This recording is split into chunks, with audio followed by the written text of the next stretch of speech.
it possible to turn this Dollar Tree floral into this high-end Michaels-inspired chandelier? Let's find out.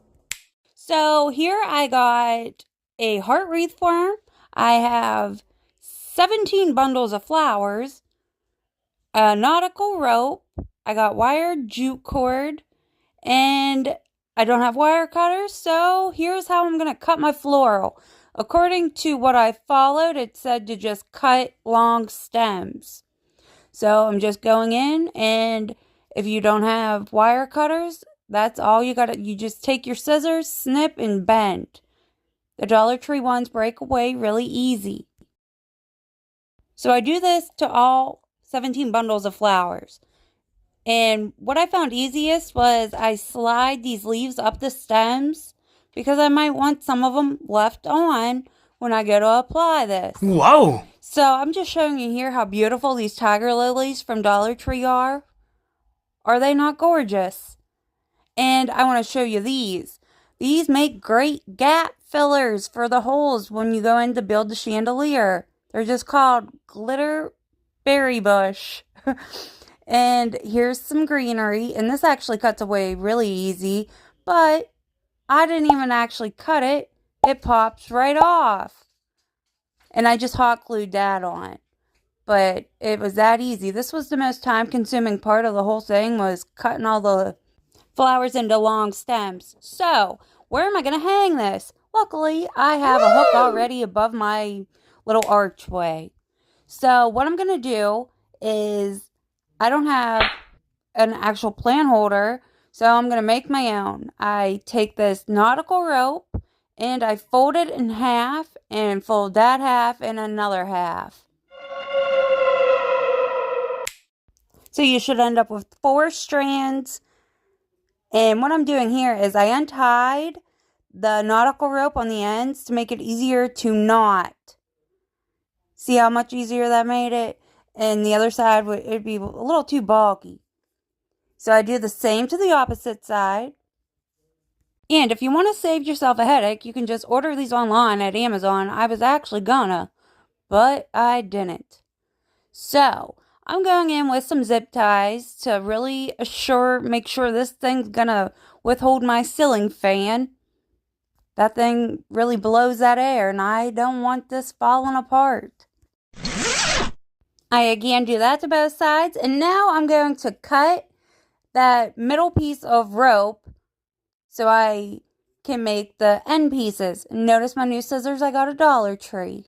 So once I finally get these hacked off here, it was a little bit of a struggle, but I finally managed. What I do is I just take the end piece and I put a little dab of hot glue so it can kind of hold it in place. I did the same to the point at the other end. And I'm again going to go in and zip tie each of these. I put one on each side of the curve of the heart. And I put 2 zip ties on each of those other pieces of string too. So I just do 2 zip ties to really make sure this baby's going to hold. And the reason why I folded them in half was to make sure they were all even. Just in case you were wondering why, because I went in and cut them anyways. And so here I'm just zip tying, and I always like to pull up the top to make sure it's going to be straight. So I just take a rubber band and kind of tie off the top there. Throughout the whole video, you'll notice I always take and pull up on it to make sure that it's not limp and it's going to still be straight. So I'm just going around now and cutting the ends off my zip ties. I'm not too worried what this looks like, because once you get that floral up in there, you ain't even going to be able to tell the hideousness underneath. So that floral film here, I just take it and I make that one little block fit this heart. And you can take and cut this way, and then you can cut that in half. You do you. Then I just went along and strategically placed it around this heart form. Now you can use a circle form, anything really. I just had this heart in my stash. and I use what's in my stash. So like I said, my ceiling fan, that thing really blows. So I'm going in and adding even more reinforcement with this string. It's real light string, like thin. Kind of looks like something you wrap a roast in or something. I'm not sure the technical term for it, but this is what I'm using to reinforce each block of this foam. This baby will be able to withstand a tornado, like my editing skills. Okay, so here I'm adding some hot glue to this baby. Looking back though, I can put this outside in the summertime on my porch and it's going to withstand the wind and stuff because of all the reinforcements I'm adding to this wreath. Alrighty class, it's time for a pop quiz. I see George over there on the floor with his legs in the air. What is the world's most popular flower? Well, if you guessed the rose, you are correct. Okie dokie, artichokes. Now let's get some floral up in here. So I flipped my wreath form over, and this is what the underneath side is. So I'm just going to keep popping in some flowers. And those long purple ones, I really want to like insinuate the long dangly like a chandelier. And it's easiest if you just place them on the side there and cover the whole like perimeter of that heart. Here's the directions I was supposed to follow.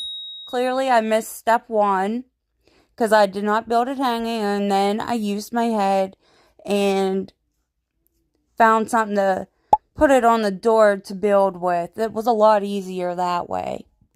So I'm just going to keep going around and popping different flowers in different spots. There was no method here. I just tried to not put the same flower next to the same flower. And we're going to add some more flowers over here. And here. Nope, how about over here too? But see how like that stem's sticking out? You don't even have to worry about cutting that off because you don't see it at the end. I promise you don't. I have a picture of like the upward view if you're looking up at it and you can't see nothing. So just keep popping them on in and see how that purple's like the perfect dangly piece. Aha!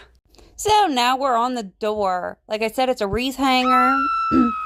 And I just kind of tied it up. But see, I added another piece of rubber band to my nautical rope.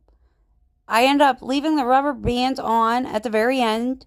That helps it like be more stable. And I wrapped it with my wire jute cord, so you can't see the rubber band. But like I said, that purple dangly stuff is what I'm using to really make this pop. And then I have a yellow piece too I insert through the bottom. So I just keep messing around and placing them wherever. And here's where we're getting so far. And I found it best to keep rotating this wreath form around so you can get every single side and make sure you're not missing anything. And here I am back on the floor just poking them up through. And here's where I was saying that is a great gap filler. See how that's going to fill that little hole in nicely? And with the greenery, I just go in and poke it down through. So it's going to poke down through that foam. If you go above and just poke it down. So here we are making some more progress. Now this is a leaf from one of the flowers that fell off. So I'm just going to take and hot glue it and strategically place it in a little gap. That's going to break up the green colors too, I think. And I hit it with a little sprig of lavender to give some height on top. Height's important when decorating. So once I was satisfied, I took a rose and put on top of it and added some greenery coming off the top of it too to help hide that rubber band. And like I said, I put some of that wire jute. And here it is. Can you believe these flowers are from Dollar Tree? Me neither. And yes, this is a back scratcher holding this up for a photo. a video so you can really see it. Like, is this not so cute? Yes, you are, Mama. You're cuter. Here's a little spinny do, so you can get the full effect. Mama's in love. I know. Thank you. It is so freaking cute. I'm glad I got video because pictures don't do this justice. I highly recommend you try this. This is great for spring decor inside. And in the summer, I think I'm going to stick this out on my porch. All that reinforcing I did, it shouldn't be going nowhere. Thank you so much for watching. Please be sure to like, share, and subscribe. Thank you.